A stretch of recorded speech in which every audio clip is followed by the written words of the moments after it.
I'm David Dollar, host of the Brookings Trade podcast, Dollar and Cents. Today, my guest is Doug Irwin, an economics professor at Dartmouth, who's a leading expert on the history of trade policy. Doug has several recent papers on trade liberalization in developing countries, and that will be our theme today. But first, I want to mention that the Brookings Podcast Network has a new show that you might like called Vying for Talent, about the U.S.-China competition for human talent. In the latest episode, the hosts interview former U.S. Energy Secretary Stephen Chu. Here's more about the show. Hi, I'm Ryan Hass with the Brookings Institution. And I'm Jude Blanchette with the Center for Strategic and International Studies. We're the co-hosts of Vying for Talent, a podcast examining the role that human talent plays in competition between the United States and China. Both the United States and China are vying to demonstrate which governance and economic system is best able to deliver results in the 21st century. Much of this competition hinges on economic performance, which is driven by innovation, which is being pushed forward by talented individuals in both countries. Vying for Talent puts faces and stories to the sprawling competition underway between the United States and China. Through this podcast series, we're using stories to shine a light on what more the United States can do to improve its edge for the future. Vying for Talent is produced by the Brookings Podcast Network and distributed by both Brookings and the Center for Strategic and International Studies. You can download and listen to it on Apple, Spotify, or wherever you'd like to get your podcasts. Learn more at brookings.edu/vyingfortalent.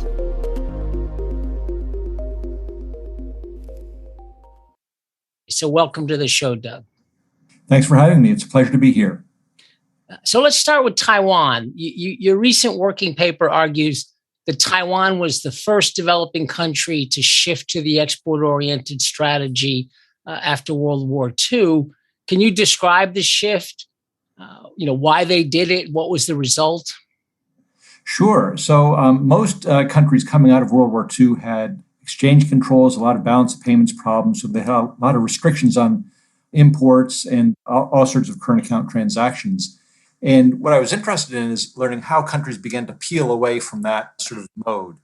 And so Taiwan, as you point out, and I point out in the paper, what was sort of the first, and they did so because they had a huge trade deficit throughout the 1950s. It was basically financed by U.S. aid. So exports were pretty low, only about 5% of GDP. Imports were maybe double that. And the U.S. was giving them a lot of dollar loans and grants to finance imports for military purposes, to keep their economy floating. But the U.S., by the end of the 50s, announced they were going to start curtailing aid. And so then the question becomes, how's Taiwan going to make up this gap? Either exports have to sort of go up quite a bit to pay for those imports, or they have to really restrict imports and the economy would suffer. And so it was sort of a conjunction of new economic ideas brought in by S.C. Tsiang, who maybe your listenership hasn't heard of before, but actually later became famous as a professor at Cornell and University of Rochester. But he worked for the IMF. He was a Chinese national, worked for the IMF in the 1950s. And he went to Taiwan in the mid-1950s at the invitation of the government there, not in an official capacity. And he said, basically, you've got to devalue the exchange rate, liberalize a lot of these controls, and export your way out of the problems that you're going to be facing if you can't pay for your imports. There was a lot of bureaucratic discussion and debate about this, and they decided to do that. And that's what they did in 1958. They had a black market premium on their currency of about 50%.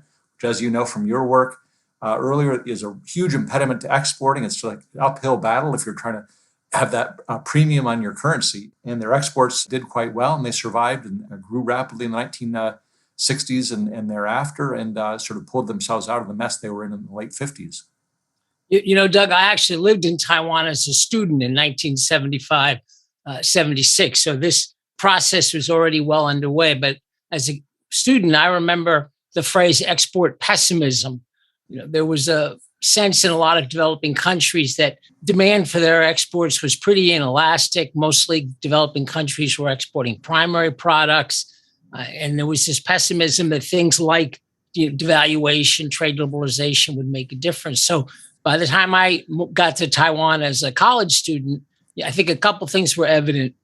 Taiwan had started out exporting primary products, things like pineapples. It actually turned out to be, quite a bit of room to increase those exports. But then more importantly, Taiwan very quickly got involved in the manufacturing trade. It imported fabric and sewing machines from Japan. It made garments. turn those around. So the pessimism really proved to be misplaced. Absolutely. And Taiwan was one of the first, along with Korea and a few others, to show that developing countries could do well by exporting. And you're absolutely right. The fear was, well, if we just take Ricardo's theory of comparative advantage, you sort of double down on your existing goods that you're exporting, you're going to specialize in primary products. What you find is that with a real exchange rate devaluation, it opens up a lot of new opportunities to be competitive in a lot of different types of exports. And when you combine that with free trade zones or export processing zones or openness to foreign investment or lower tariffs on intermediate goods, a lot of industries that you never thought of before become internationally competitive, and exports can grow quite rapidly. So South Korea followed pretty quickly on the heels of Taiwan, and you have a separate working paper on the Korean experience. And there I took away that you emphasized this issue of the U.S. withholding financial assistance. It seems like you were kind of developing a theory there. Yeah, so once again, it's another fascinating case. It follows Taiwan in some of the particulars. They had a huge black market premium, a huge trade deficit that was financed by U.S. aid that the U.S. had sort of signaled was going to be coming to an end. It was about 10 years after the Korean War, thought they wanted to get the economy going. It had been stagnant for some time, growing very slowly.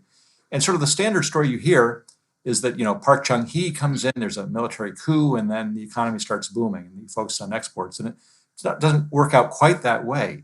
Park Chung-hee, initially being a military leader, doubled down on import substitution.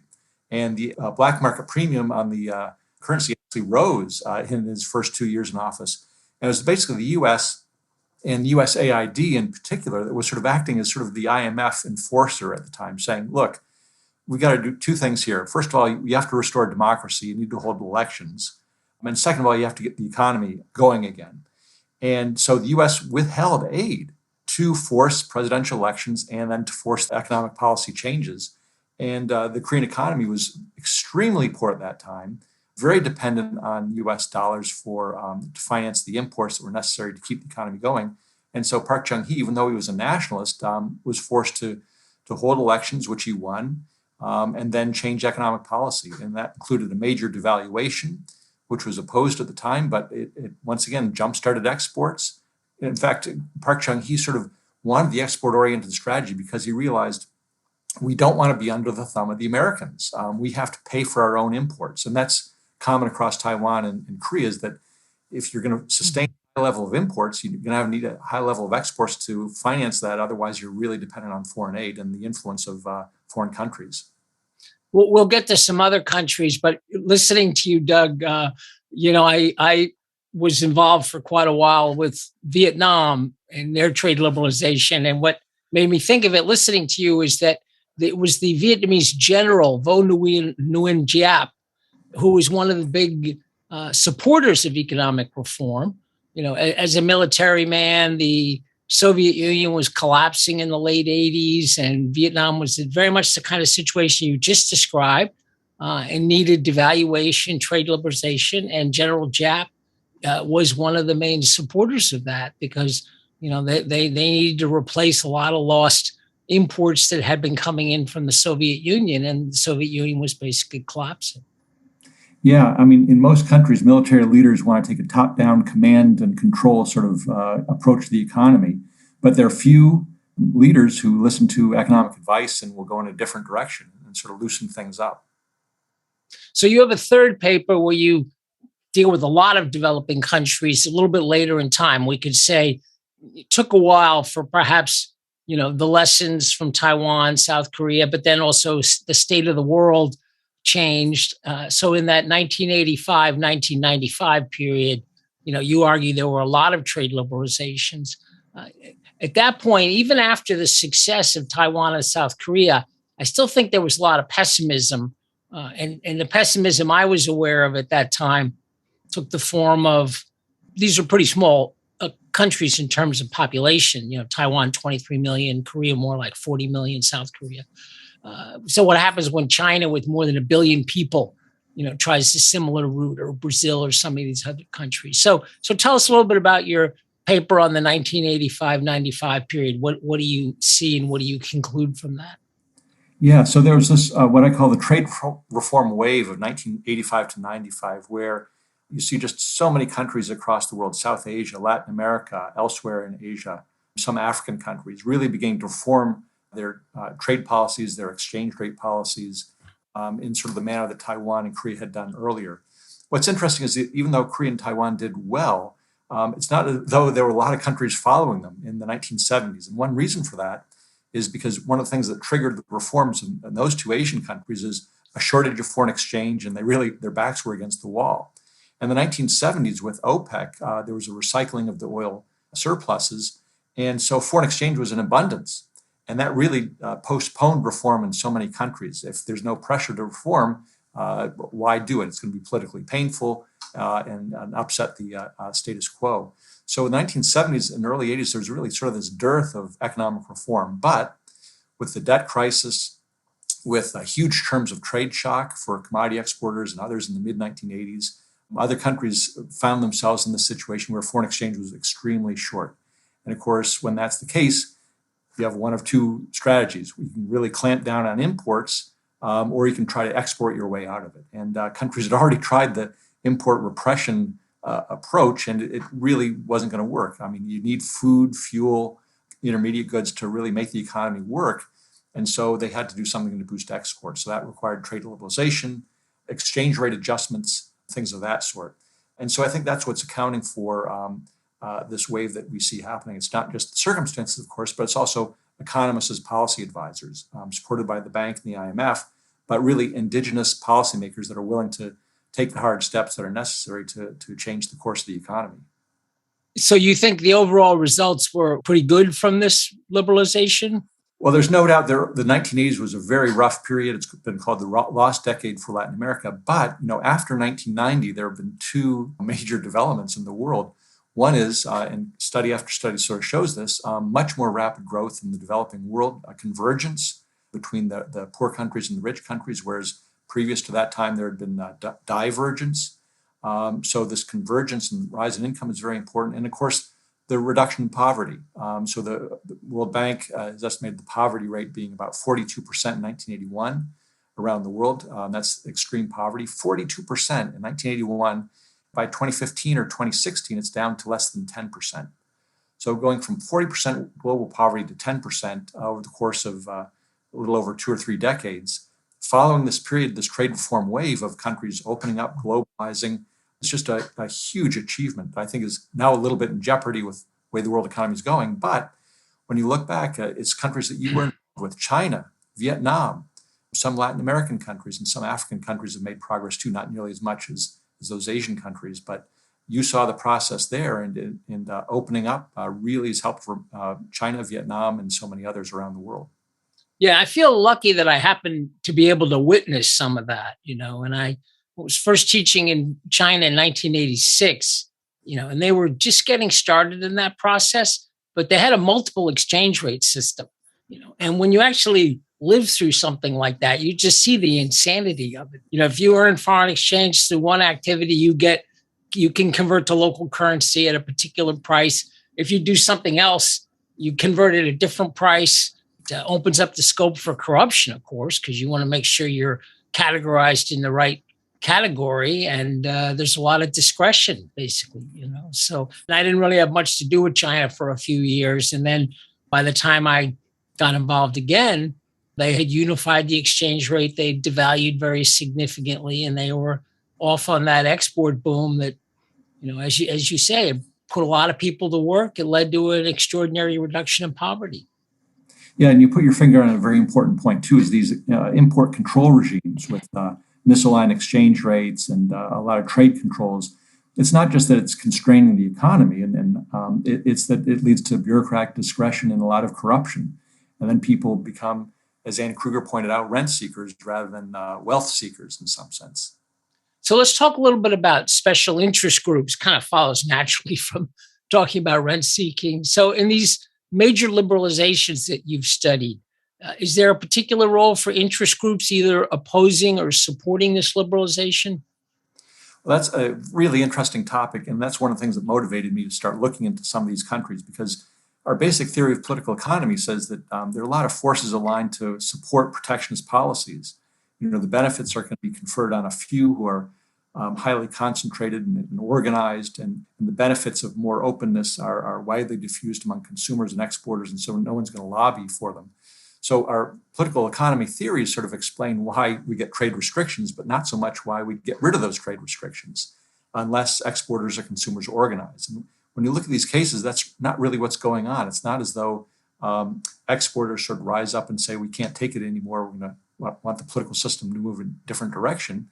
And it's not as though the beneficiaries of protectionism are sort of becoming politically weak or sort of going away or giving up the fight. And so what I've found in country after country, and maybe your experience reveals this as well, is you really need political leadership to sort of overcome this. The interests are not going to organize in favor of openness and liberalization. They're going to organize against it. And so the only thing that the political system can do to overcome that is by having political leaders and economic leaders in policymaking positions who are willing to try something new. Often, of course, it occurs within a crisis when sort of something has to be done. But sometimes without a crisis as well, you can get that political leadership and move countries' economic policies in a different direction.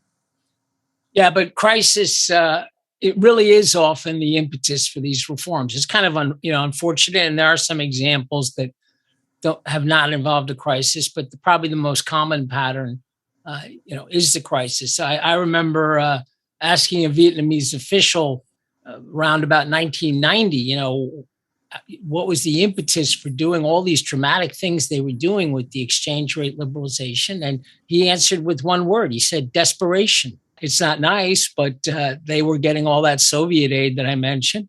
Soviet Union collapses. They've got no friends. I came away from that thinking, there's some advantages to having no friends, right? You have no friends, then, you've got to reform and you've got to earn your way with exports. And they're one of the countries that have had this tremendous poverty reduction. In some sense, Vietnam is sort of very similar to Taiwan and Korea. The previous cases, it was the U.S. that was sort of bankrolling them and keeping them afloat and saying, we're going to cut you off. And of course, in the late 80s, it's the Soviet Union cutting off Vietnam and then having to turn to, once again, you need exports to earn the foreign exchange to purchase the imports that are necessary to keep the economy going. So this poverty reduction that you mentioned, it definitely involves quite a few different countries. But, let's be honest, there are some poor countries that have really been left out of the process. I think particularly in sub-Saharan Africa, we have some countries that are very lightly integrated with the global system. And frankly, I feel like a new kind of export pessimism is developed. When I talk about these countries with some experts, they worry that with automation and with growing protectionism in advanced countries, that the route we've been discussing is really not going to be opened for more countries. So what do you think about those arguments? Well, first of all, you're absolutely right that Africa is really the next frontier in terms of being the least globalized continent on Earth. And so I think there's huge potential there. And there have been some bright spots. You're absolutely right that we haven't seen sort of big double-digit growth rates like we've seen in some of the East Asian countries. But Ethiopia has done very well over the past several decades. Uganda has done much better. And Ghana, too, is sort of steadily doing well. Once again, there are important policies that should be reformed in those countries to have much more competitive exchange rates, to promote other activities besides the primary products. Ethiopia's sort of done that. It's become sort of a textile hub to some extent. And I think the question is, can you maintain macroeconomic stability and domestic political stability to keep that process going? It could be a longer haul, but actually, when you go back and look at the Asian countries too, these things didn't happen in a span of 5 years or so. It did take, Taiwan and Korea took a long time to reform, and it was a long time coming. So I wouldn't say I'm pessimistic about Africa, but they do have a lot of pitfalls ahead. But I do think there's a lot of potential for great improvement in the years to come. So a key factor in the background through most of this period we're talking about is that the United States was very open to imports from the developing world. And now the United States is reluctant to enter any new large trade agreements, I think particularly ones that involve significant numbers of developing countries. Would you characterize the U.S. as backsliding on free trade, or is it more kind of treading water, staying in place? Is that going to be an impediment for the continuation of this kind of model? I would think for the poor developing countries who are trying to get their foothold in the global economy, U.S. policy wouldn't be so much an impediment to them because their market shares are very small.